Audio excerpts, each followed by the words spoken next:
In today's video, I'm going to teach you how to scale the UI interface in Figma.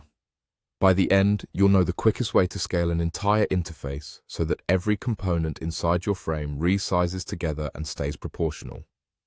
First, head to the Figma website in your browser. Open the file you're working on and navigate to the correct page in the left sidebar. Think of a page as your workspace, and inside it, you'll find frames. These are the canvases that hold your full-screen designs, such as mobile screens, web pages, or dashboards. Next, click directly on the frame you want to scale to make sure it's highlighted. You'll see a clear outline around it when it's selected. This is important because scaling only works on what's selected, and we want to scale the entire interface, buttons, text, icons, spacing, and all together. Now press the K key to switch to Figma's Scale tool. You'll notice the selection handles and cursor reflect that you're in scaling mode.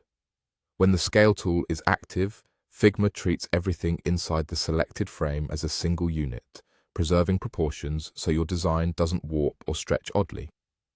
With the Scale tool active, resize by pressing the up and down arrow keys on your keyboard. Tap the arrows to make small, precise adjustments, or hold them to ramp up the change. As you do this, watch how every layer inside the frame resizes proportionally. Components, vector shapes, text sizes, stroke weights, corner radii, and even effects like shadows will scale along with the frame. This is the fastest way to adapt a layout for a different size while keeping your visual balance intact. A quick tip while you scale: keep an eye on elements that use constraints or auto layout. Those settings are meant to manage responsiveness, so if something seems to resist scaling or reflows in a particular way, it's likely those rules doing their job.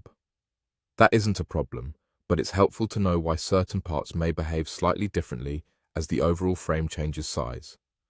When you're happy with the new size, simply release the keys and continue designing.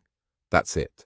By selecting your frame, pressing K to activate the Scale tool, and using the up and down arrow keys, you've scaled your entire UI proportionally in just a moment. Thanks for watching. Try this on a copy of your design first so you can compare before and after, and you'll get a feel for how your components respond. See you in the next video.